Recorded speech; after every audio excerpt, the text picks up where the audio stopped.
가끔 정치인들의 자녀에 대한 소식이 뉴스에 보도될 때가 있습니다. 자녀가 부모로 인해 특혜를 받았다는 의혹이 제기되는 것입니다. 한동안 뜨거운 이슈가 되기도 합니다. 그리고 사람들은 그 뉴스를 접하고 분노합니다. 공정하지 못한 사회와 비리를 저지른 사람에 대한 비난이 이어지는 겁니다. 그만큼 사람들은 누군가가 노력 없이 뭔가를 얻은 것에 대해서, 자격 없는 자가 특혜를 얻은 것에 대해서 그러면 안 된다고 생각합니다. 그런데 사람들이 잘 모르는 것이 있습니다. 정말 엄청난 특혜를 받은 자녀들은 따로 있다는 사실입니다. 바로 우리가 그런 놀라운 은혜, 특혜를 받은 자녀들입니다. 우리가 수고한 것이 없는데, 아무런 자격이 없는데 그런 우리가 하나님의 자녀가 되었고, 하나님의 자녀로서 엄청난 특별한 은혜를 받고 있습니다.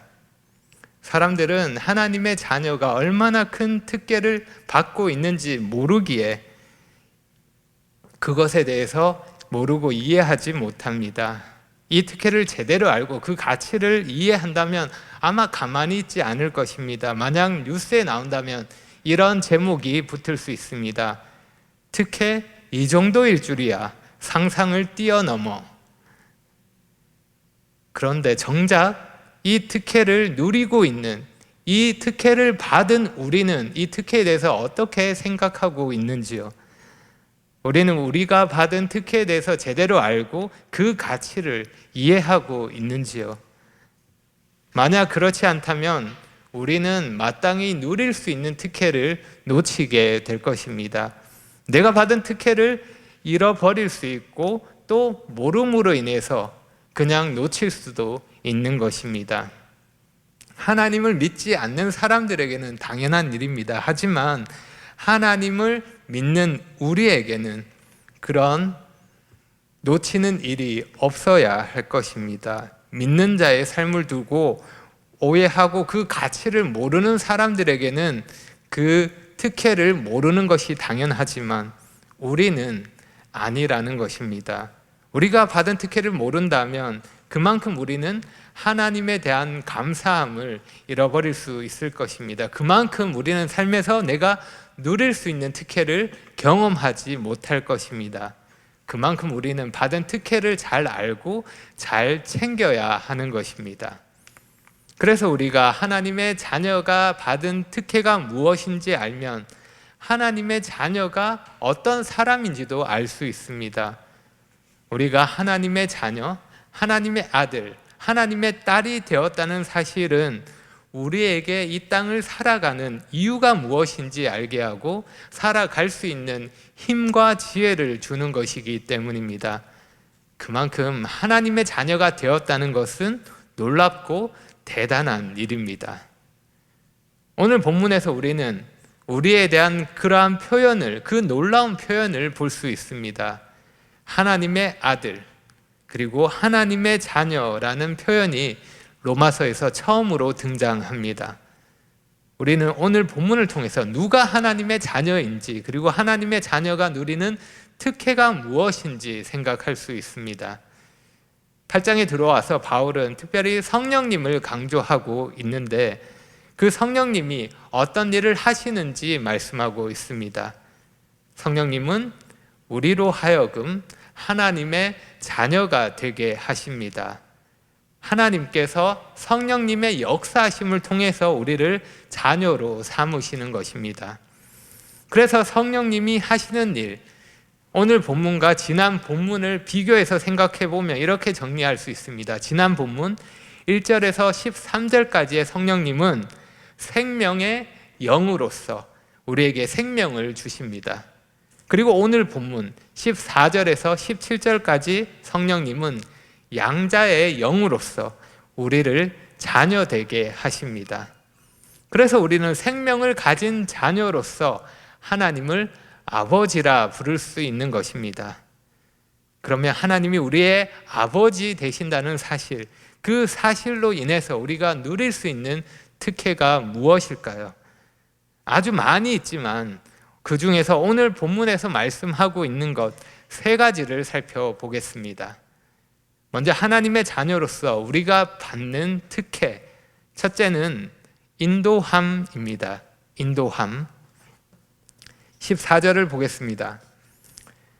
무릇 하나님의 영으로 인도함을 받는 사람은 곧 하나님의 아들이라. 우리는 여기서 하나님의 자녀가 받는 특혜 무엇인지 살펴볼 수 있습니다. 그런데 하나님의 자녀가 얻은 특혜를 살펴보는 것보다 더 우선되는 질문이 있습니다. 누가 하나님의 자녀인가? 라는 것입니다. 누가 하나님의 자녀인지 알면 누가 하나님의 자녀로서 특혜를 받는지도 알 수 있는 것입니다. 누가 하나님의 자녀입니까? 어떤 사람입니까? 하나님의 영으로 인도함을 받는 사람, 성령의 인도를 받는 사람이 하나님의 자녀입니다. 지난 시간에 우리에게 적용했던 표현들이 있습니다. 그와 함께 살펴보면, 생각해보면 우리는 성령을 따르는 사람이었습니다. 그리고 우리는 성령이 거하는 사람이었습니다. 그리고 오늘 본문에서는 우리는 성령의 인도함을 받는 사람입니다. 한번 생각해 보십시오. 한치의 앞도 알 수 없는 인생의 여정에서 하나님이 우리를 합당한 길로 인도하시고 우리 삶을 인도하고 계십니다. 이것이 우리가 얼마나 큰 특혜입니까? 이 일을 성령님이 하고 계신 것입니다. 어두운 세상 가운데 우리가 어떻게 가야 하는지 우리의 길을 안내해 주고 계신다는 것, 정말 놀라운 특혜인 것입니다. 우리 안에 거하시는 성령님은 그냥 우리 안에 조용히 가만히 계신 것이 아니라 우리를 통제하시고 우리를 움직이시고 우리를 인도하십니다.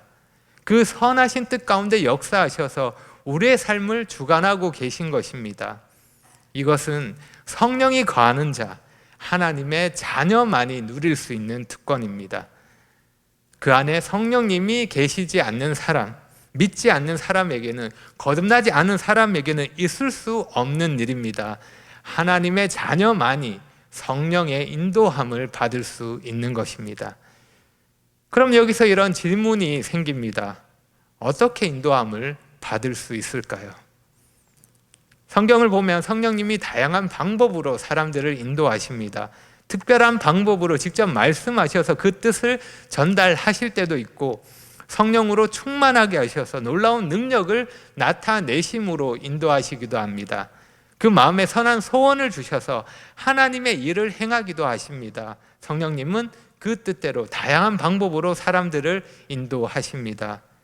그래서 우리가 어떤 선택을 두고 이러한 특별한 인도하심을 구할 때가 있습니다.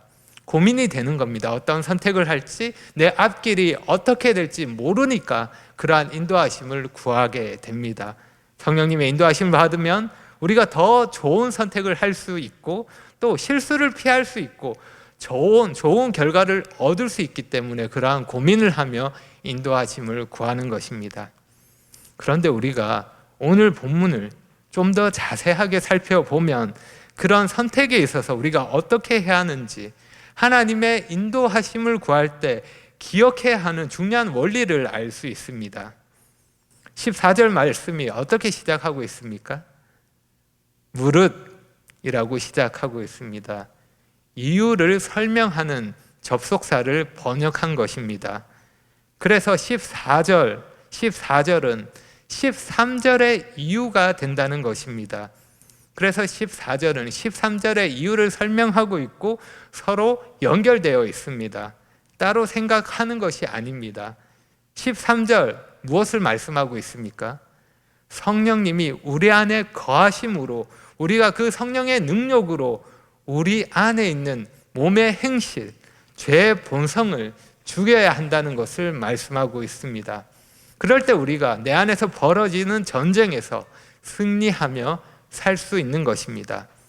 그래서 14절에서 성령의 인도하심을 받는 것은 13절에 영으로서 몸의 행실을 죽이는 것과 관련되어 있습니다.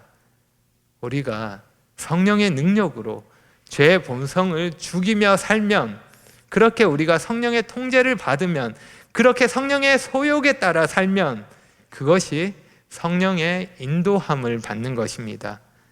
성령님이 미워하시는 죄를 나도 미워하는 것, 성령님이 슬퍼하시는 것을 나도 슬퍼하는 것, 성령님이 원하지 않는 것을 나도 원하지 않는 것, 그것이 인도함을 받는 것입니다. 인도함을 특혜라고 생각했을 때 사실 우리 삶을 적용해서 생각해 보면 특혜처럼 보이지 않을 수도 있습니다. 성령의 인도함을 받아서 성령이 원하시는 일을 하는 것, 그것은 때로는 더 힘든 일이기 때문입니다. 그렇게 성령의 지배를 받으며 사는 삶은 어떻게 보면 어려운 숙제를 하는 것처럼 더 어렵고 힘든 일이 되기 때문입니다. 세상 사람들처럼 그냥 편하게 살고, 화내고 싶을 때 그냥 화내고, 나쁜 말 하고 싶을 때 그냥 나쁜 말 하고, 내 본성대로 하고 싶은 대로 하고, 있는 그대로 다듬어지지 않은 모습으로 그렇게 살아가는 것이 더 쉬운 것 같습니다. 다른 사람에 대해서 그냥 그때그때 갚아주고 세상의 원리대로 살아가는 것, 그렇게 사는 것이 더 좋은 것 같고, 그렇게 하는 것이 오히려 특혜처럼 보이는 것 같습니다. 하지만 여러분, 아닙니다. 우리는 제대로 보고 제대로 이해해야 합니다. 더 어렵지만, 더 힘들지만 성령님의 인도함을 받는 것이 진정한 특혜입니다. 우리만이 할 수 있는 일입니다. 더 아름다운 삶, 더 가치 있는 삶, 더 멋진 삶을 하나님의 자녀인 우리가 살 수 있는 것입니다. 성령의 인도함을 받아서 하나님이 보시기에 아름다운 삶을 우리가 가꾸어 갈 수 있는 것입니다. 내 삶을 하나님이 인정하시는 삶으로 채워갈 수 있는 것입니다. 하나님이 계획하셨던 그 원래의 가장 아름다운 삶으로 우리가 우리 삶을 빚어갈 수 있는 것입니다. 육신의 생각으로, 육신의 눈으로 보면 하나님의 인도하심을 받는 삶, 성령의 인도함을 받는 것, 고달픈 삶일 수 있습니다. 하지만 영적인 눈으로 보고 마음으로 보면 이것이 왜 특혜인지 알 수 있는 것입니다. 여러분, 성령님의 인도함을 받는 것, 그것이 특혜로 보이십니까? 여러분은 어떻게 보이십니까? 우리는 세상과 다른 삶으로 초대되었고, 내 안에 계신 성령님을 통해서 세상과 다르게 살 수 있는 능력을 받고 있습니다. 그러니 계속 그 인도함을 받으며 그 특혜를 누리시기 바랍니다. 그것이 우리가 하나님의 자녀임을 세상에 드러내는 방법입니다. 다음으로 하나님의 자녀로서 우리가 받는 특혜, 둘째는 친밀함입니다. 친밀함. 15절입니다. 너희가 다시 무서워하는 종의 영을 받지 아니하고 양자의 영을 받았으므로 우리가 아빠, 아버지라고 부르짖느니라. 우리가 특혜를 받아서 누릴 수 있는 친밀함이 있습니다. 그 친밀함이 어디서부터 오는 것입니까? 이 역시도 성령님으로부터 오는 것입니다. 바울은 그 성령님에 대해서 이렇게 말씀합니다. 양자의 영, 종의 영과 비교해서 양자의 영을 말하는데, 종의 영은 하나님 앞에서 무서워하는 마음을 일으키지만 양자의 영은 우리가 하나님의 자녀인 것을 깨닫게 하고 담대함을 줍니다. 우리는 양자의 영을 받았습니다. 종의 영이 아니라 양자의 영, 성령을 받은 것입니다. 그래서 하나님과 우리는 아버지와 자녀라는 관계 속에서 그런 친밀함을 누릴 수 있는 것입니다. 그래서 우리는 다시 무서워하지 않습니다. 다시 심판을 받을까 두려워하거나 불안해하지 않습니다. 우리가 그날에 하나님을 만날 때에는 공의로우신 재판관이신 하나님 앞에 두려움으로 서는 것이 아니라 자비로우신 아버지 앞에 평안과 안도함 속에서 설 수 있는 것입니다. 여러분, 우리가 하나님을 섬기는 것, 순종하는 것, 그 이유 두려움 때문이 아닙니다. 우리의 섬김의 동기와 이유가 심판 때문이 아닌 것입니다. 우리는 다시 심판을 무서워하지 않습니다. 우리가 섬기는 이유, 우리가 순종하는 이유는, 그 동기는 하나님이 우리를 자녀 삼으셨기 때문입니다. 우리에게 양자의 영을 주셔서 하나님의 자녀가 되게 하셨기 때문입니다. 우리 성경에는 양자의 영이라고 번역되어 있는데, 조금 더 분명하게 표현하면 아들됨의 영, 양자됨의 영, 입양의 영, 이렇게 표현할 수 있습니다. 성령님이 하시는 일, 자녀 삼는 행위, 그 입양에 대해서 말하고 있기 때문입니다. 바울이 로마서를 기록할 당시 로마 법률에도 입양된 자녀에게는 친자녀와 똑같은 권리, 그 모든 것을 주어짐을 말하고 있습니다. 그러한 특혜가 주어졌음을 기록하고 있습니다. 그래서 당시 부모들은 특별한 목적을 가지고 뛰어난 자녀들을 양자로 선택하기도 했습니다. 그런데 하나님은 어떤 자들을 양자로 택하셨습니까? 당시 로마의 문화로 하면 그냥 가치 없이 버려질 자들, 그냥 내버려질 그런 자들을 입양하셨습니다. 우리가 어떤 자였습니까? 입양 받을 만한 자였습니까? 쓸 만한 자였습니까? 우리는 죄의 노예였습니다. 마귀의 자녀였습니다. 하나님의 원수였습니다. 그런데 하나님이 그런 우리를 입양하셨습니다. 자녀 삼아 주셨습니다. 그 과정에 있어서, 하나님이 입양하시는 그 과정에 있어서 우리가 한 것이 무엇입니까? 아무것도 없습니다. 그 시작에서부터 그 마지막까지 모든 것이 아버지에 의한 것입니다. 입양에 있어서 자녀가 할 수 있는 것은 아무것도 없습니다. 전적으로 아버지가 그 대가를 지불하셨고, 법적으로 그 모든 절차를 아버지가 해결하셨습니다. 그렇게 완전하게 우리를 입양하셔서 하나님의 자녀가 되게 하신 것입니다. 하나님이 그 모든 일을 하신 것입니다. 그래서 우리가 하나님의 자녀가 되어서 그 모든 권리, 그 지위를 누리게 되었습니다. 친아들과 다름함 없는 동등한 그 모든 혜택을 누리게 된 것입니다. 하나님이 나의 아버지가 되었습니다. 그래서 우리는 하나님을 아빠라 부를 수 있습니다. 바울은 아빠라는 표현을 하면서 하나님과의 친밀함을 보여줍니다.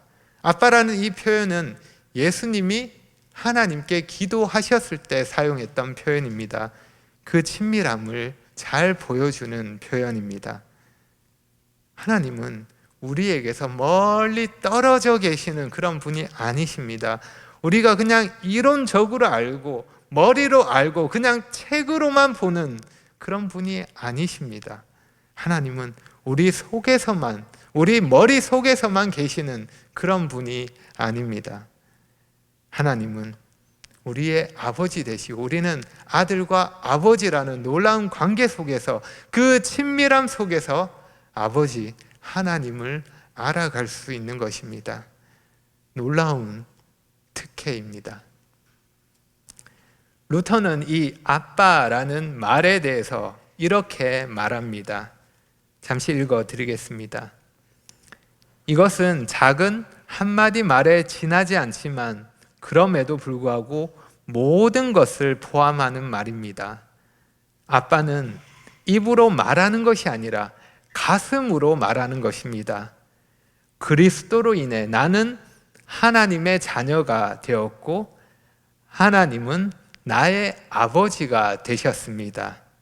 이 작은 말 한마디, 아빠라는 말은 이 세상 모든 뛰어난 운명가들보다, 그들의 말보다 더 뛰어난 말입니다. 하나님과 우리와의 관계를 설명하는 신학자들의 대단한 이론들이 있습니다.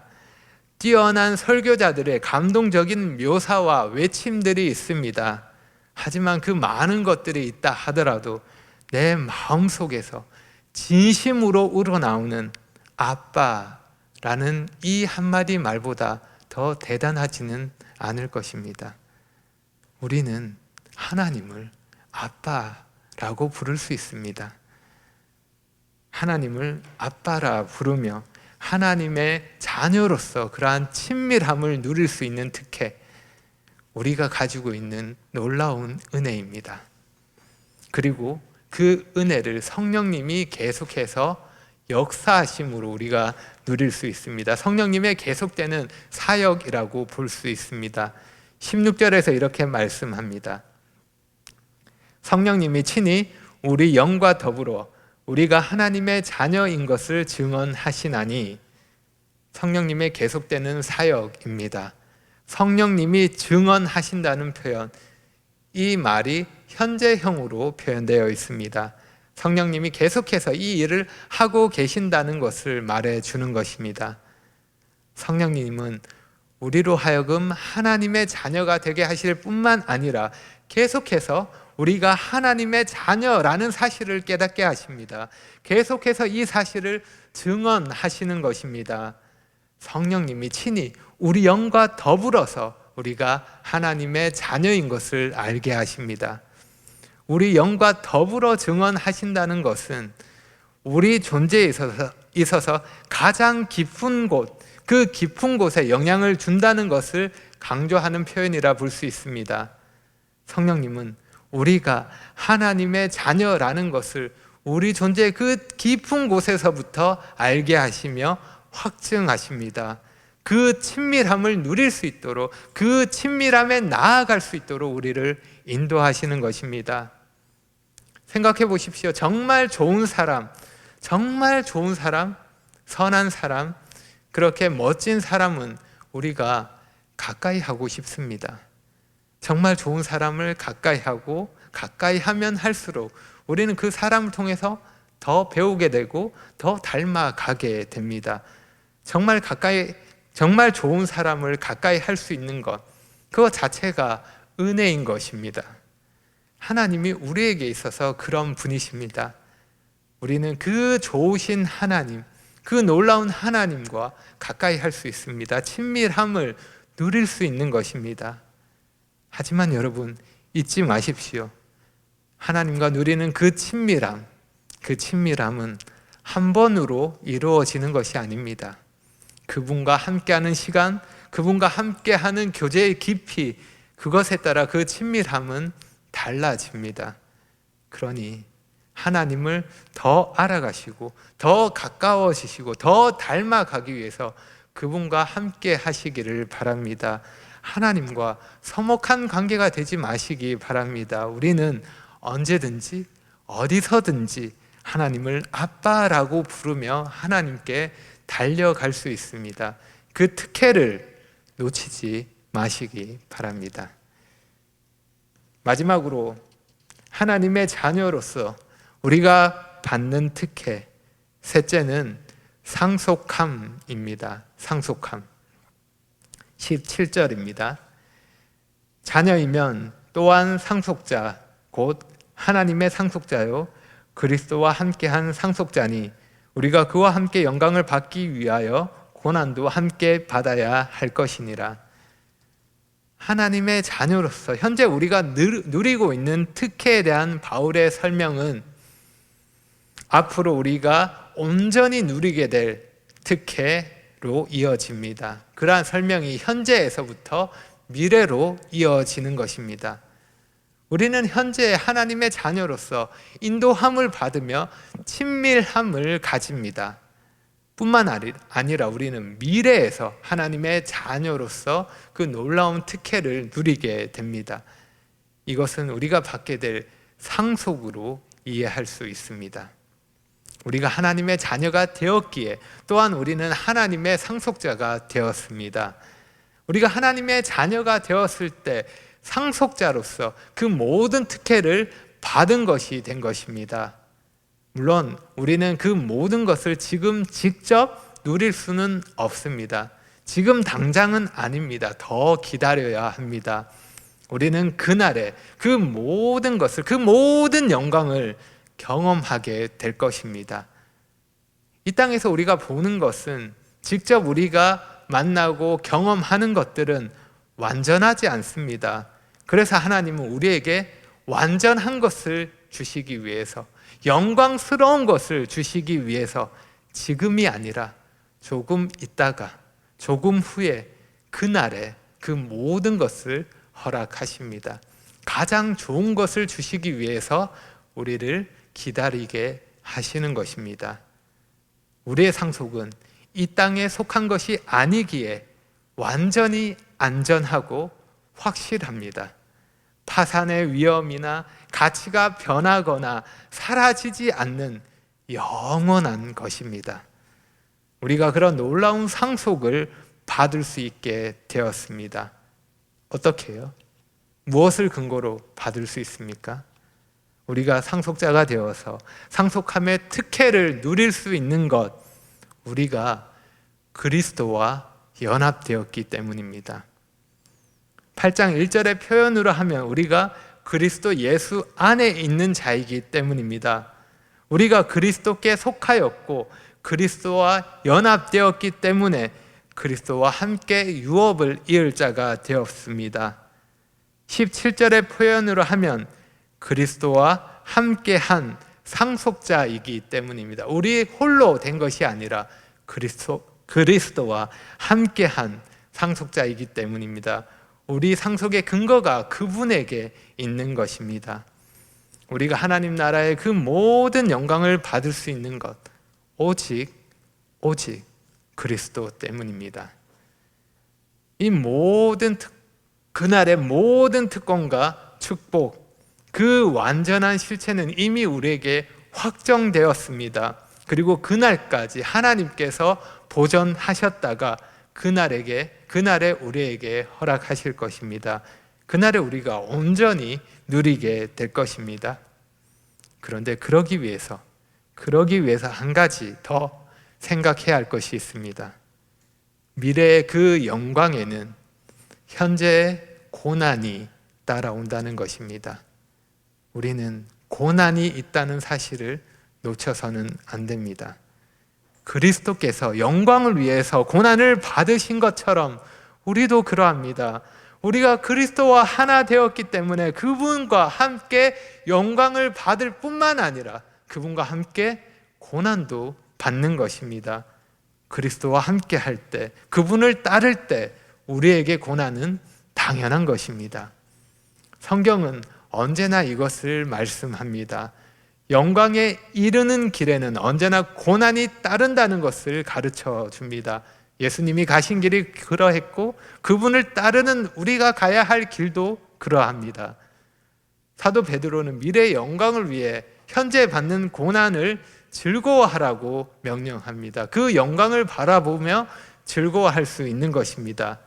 베드로전서 4장 13절을 보면 오히려 너희가 그리스도의 고난에 참여하는 것으로 즐거워하라. 이는 그의 영광을 나타내실 때 너희로 즐거워하고 기뻐하게 하려 함이라.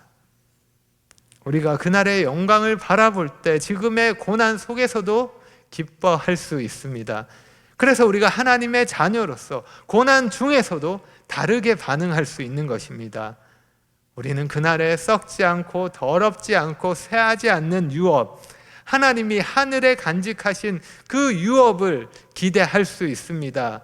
그날에 우리가 온전히 경험하게 될 것입니다. 그래서 고난을 견딜 수 있습니다.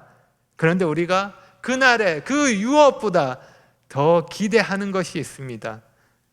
우리가 누리게 될 그날의 모든 영광의 실체, 그것을 기다리는 것보다 더 기대하게 되는 것, 그날에 우리는 어떤 것과도 비교할 수 없는 하나님, 그분을 만나게 될 것입니다.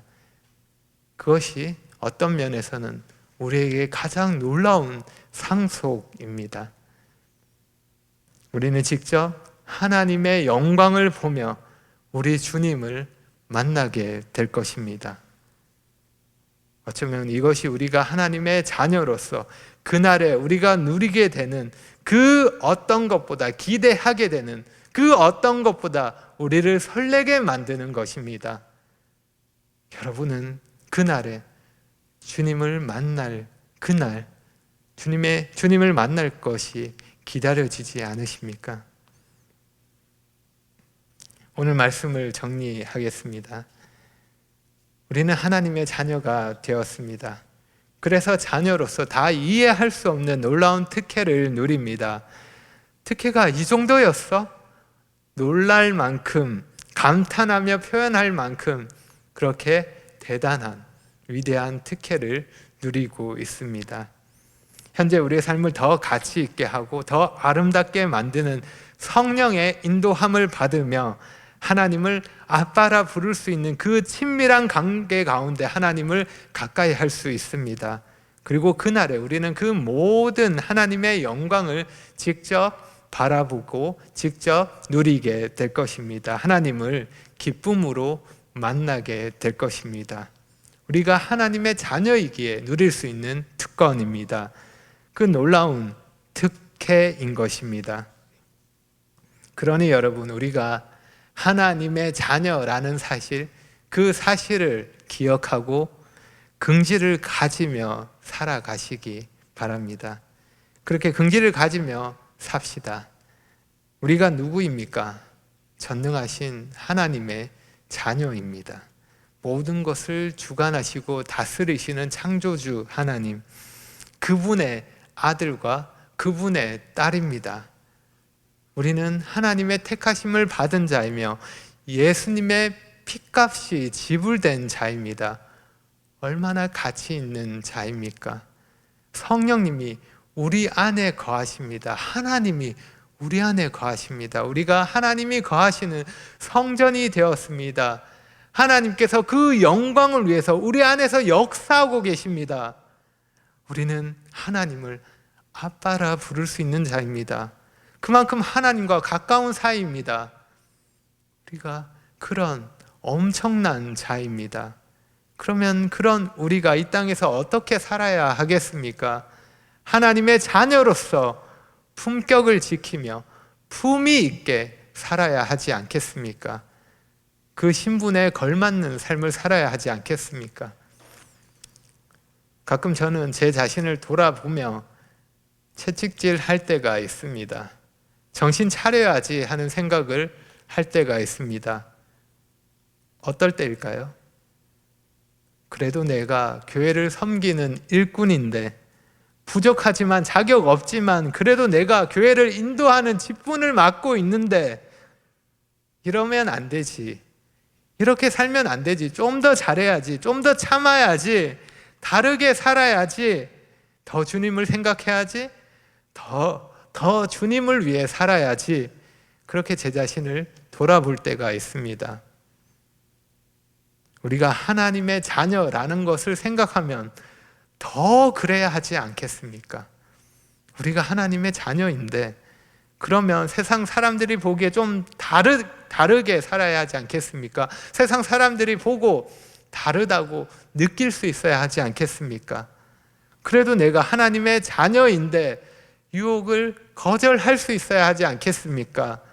짜증나는 일이 있더라도 내가 하나님의 자녀인데 하나님이 이 모든 일을 알고 계시고 하나님이 이 모든 일을 주관하고 계시는데 이 모든 일이 하나님의 하나님의 선하신 손 안에 있는데 그러면 내가 다르게 반응해야 하지 않겠습니까? 힘든 일을 만났을 때 하나님의 자녀로서 하나님께 아빠라 부르짖으며 하나님의 도우심을 구할 수 있어야 하지 않겠습니까? 우리가 그런 특혜를 받은 하나님의 자녀이지 않습니까? 하나님의 자녀라는 신분에 맞게 그렇게 살아야 하지 않겠습니까? 그럴 때 우리는 이 모든 것이 하나님이 허락하신 정말 특별한 은혜이구나, 정말 하나님이 주시는 특혜이구나 이렇게 깨닫게 될 것입니다. 그러면서 이렇게 고백할 수 있습니다. 하나님의 자녀로서 누리는 특혜, 정말 이 정도로 놀랍구나 고백하게 될 것입니다. 기도하겠습니다.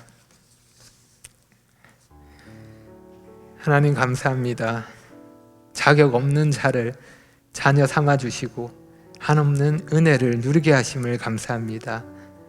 저희를 버려두지 않으시고 예수님을 통해서 구원해 주셔서 성령님의 함께 하심 가운데 하늘을 바라보며 하늘의 기업을 기대하며 그날을 기다리며 이 땅에 살 수 있도록 하심을 감사합니다. 저희가 하나님의 자녀로서 그 신분에 맞는 삶을 살기 원합니다. 성령님의 인도하심 가운데 순종하기를 원합니다. 하나님을 더 가까이 함으로 하나님의 뜻을 이루며 살기를 원합니다. 그날을 기다리며 주님 만날 날을 기다리며 매일의 삶에 충성하기를 원합니다. 주님 은혜를 베푸셔서 저희 삶 가운데 함께 하시고 힘과 지혜를 더해 주시기를 구합니다. 예수님의 이름으로 기도합니다. 아멘.